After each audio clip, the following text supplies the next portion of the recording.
Belum apa-apa sudah ngomong saya tidak bisa, saya tidak bakal mampu, saya tahu diri kok, itu tidak akan mungkin terjadi. Belum apa-apa kita sudah ketakutan duluan atas apa yang belum terjadi pada diri kita. Saya ulangi, apa yang belum terjadi pada diri kita. Belum apa-apa kita sudah nyerah, padahal bertempur saja belum. Belum apa-apa udah ngomong kalau bakal gagal, padahal dicoba saja belum. Pada saat kita bilang kita tidak mungkin, semua akan bakal mustahil. Pada saat kamu bilang kamu bakal kalah, maka pada detik itu kamu sudah kalah.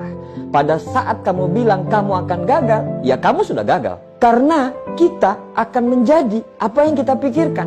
Akhirnya hidup kita tidak akan kemana-mana, di situ-situ saja. Mau berbuat sesuatu sudah mikir duluan, kayaknya tidak bisa, kayaknya tidak mungkin, susah kayaknya. Ada sebuah cerita yang begitu sangat menginspirasi tentang ketidakmungkinan menjadi mungkin. Sampai pada pertengahan abad 20, para ilmuwan, dokter, atlet, dan pelatih percaya bahwa tidak akan mungkin bagi manusia untuk berlari 1 mil dalam jangka waktu kurang dari 4 menit. Menurut pengetahuan konvensional, secara fisiologis tubuh manusia nggak bakal sanggup untuk berlari secepat dan sehebat itu. Struktur tulang manusia tidak bakal menunjang. Hambatan angin itu terlalu besar, kekuatan paru-paru itu tidak memadai. Sistem jantung juga akan kolaps sebelum batas 4 menit dicapai. Dan segudang alasan-alasan yang lainnya.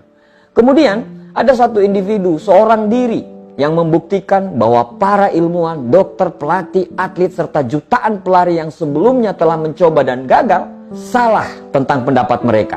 Pada tanggal 6 Mei 1954, ya, individu itu bernama Roger Bannister, berlari sejauh 1 mil kurun waktu 3 menit 59,4 detik. Dia menembus batas 4 menit itu karena ia percaya dan ia yakin bahwa ia akan bisa. Dan anehnya, setelah dia berhasil melakukannya, berbondong-bondong orang percaya bahwa hal tersebut itu bisa terjadi. Pada tahun tersebut, setelah Roger Bannister menembus batas 1 mil dalam kurang dari 4 menit, 37 pelari lainnya menembus batas itu juga. Pada tahun berikutnya, 300 pelari bisa menembus batas tersebut. Kini, setelah satu orang berhasil melakukannya, telah ribuan orang yang dapat berlari 1 mil dalam waktu kurang dari 4 menit. Apa yang menyebabkan itu terjadi? Tidak ada terobosan besar dalam bentuk latihan. Tidak ada yang bisa menemukan bagaimana cara melawan hambatan angin. Struktur tulang dan fisiologi manusia tidak mengalami perubahan dan kemajuan secara tiba-tiba, tetapi sikap dan persepsi manusia yang berubah secara drastis setelah Roger Bannister mematahkan hal tersebut. Sebelum Roger Bannister tampil, orang-orang tidak percaya itu bakal terjadi. Tapi setelah Roger Bannister bisa mematahkan stigma tersebut, berbondong-bondong orang percaya. Orang yang tadinya negatif dan berkata tidak mungkin, setelah melihat Roger Bannister mematahkan stigma tersebut, akhirnya semua orang percaya bahwa itu akan terjadi.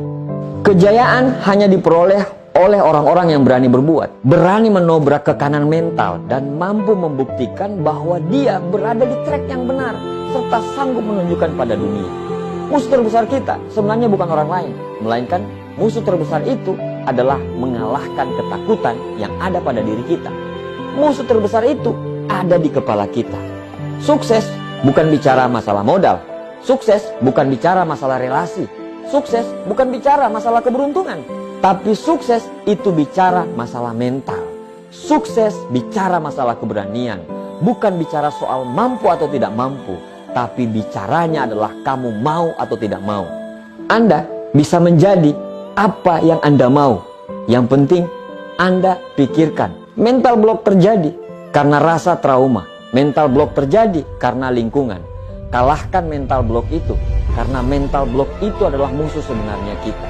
Kalau Anda sudah mengalahkan mental block, Anda bisa menjadi apa yang Anda mau. Kalau ada satu orang di planet ini yang bisa melakukannya, insya Allah kita semua pasti bisa. Selamat berjuang, sukses buat kita semuanya.